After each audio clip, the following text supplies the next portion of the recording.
بسم الله الرحمن الرحيم، والصلاة والسلام على أشرف المرسلين سيدنا محمد عليه أفضل الصلاة والسلام. النهارده هنعمل صينية البطاطس. خلاص، على السريع كده، سريع السريع، بطاطس مستعجلين. أنا عملت يجي نص كيلو بطاطس. خلاص، وعليها بصلاية. تمام. وكم فص توم كده، وكله زي ما انتم شايفين كده بشوحه مع بعض عشان ياخد ريحة طعم المادة الدهنية بتاعتي. مع نفسي حطيت معلقة ليا مسيحاها. تمام. وادي في حتة دهنة هي لقيتها في اللحمة، قلت لها تعالي احطك سيح منها حبة يعني. تمام. انا بشوحها كده، تاخد وتدي مع نفسها كده شوية. التشويحة الجميلة دي والله بتطلع ريحة خطيرة خطيرة خطيرة.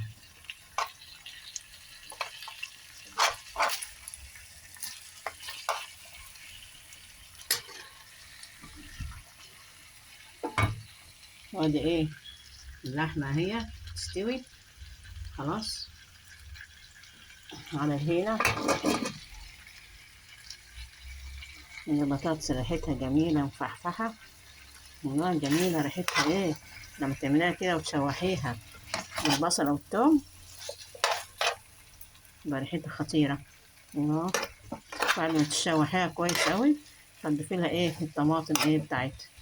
انا بصراحة عشان انا مهتمة اعمل طماطم كده اهلكها بداية كده وافعصها بداية، مش ضروري خلاط ولا بتاع. متعرفيش بقى ده كسل ولا المهم، او انا حابة يعني اعملها كده مرات. طماطم اللي هي قطعتها كده قطع صغيرة اهو زي ما انتم شايفين كده اهوت. وهعملها بايديا كده واحطها على وارشها كده. خلاص، تبقى برضو جميل. ممكن فيها القطع الطماطم دي تاكليها وتغمسي بيها برضو، تبقى جميلة جميلة جميلة.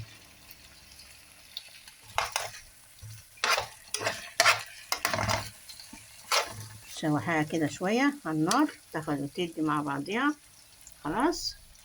بعد كده ضيفي لها الطماطم بتاعتها وبعد كده ضيفي لها الشوربة، شوية شوربة أو مية اللي عندك. خلاص. وتستوي شوية وتحطها في الفرن تاخد وش. خلاص. أنا أصلا مرتة البصلة والتومة بالملح والفلفل، وحطيت لها برضو شوية فلفل كده على الوش. خلاص، زي ما انتم شايفين اهو صينية بطاطس. احطها بقى خدت غلوة والتانية احطها في الفرن. تمام. ده هي خدت وش جميلة اهو. ده بقى غلوة والتانية احط لها الخضرة الجميلة دي. مرة بصراحة اعمل البطاطس بخضرة، مرة احط لها قرن فلفل، ومرة سادة عشان ما نزهقوش منها. تمام.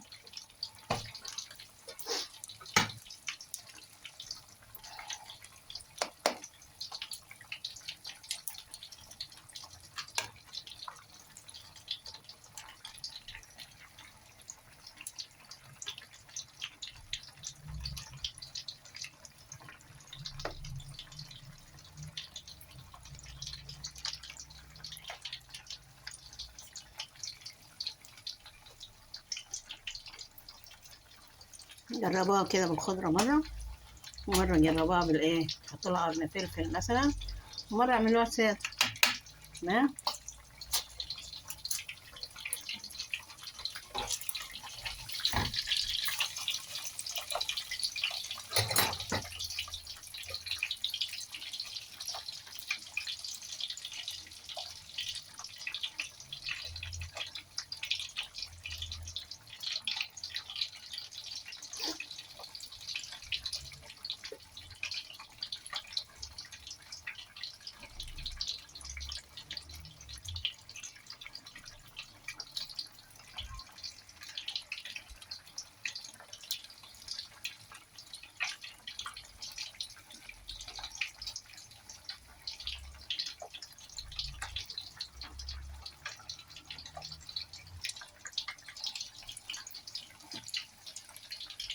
تغلق ازاي جميلة.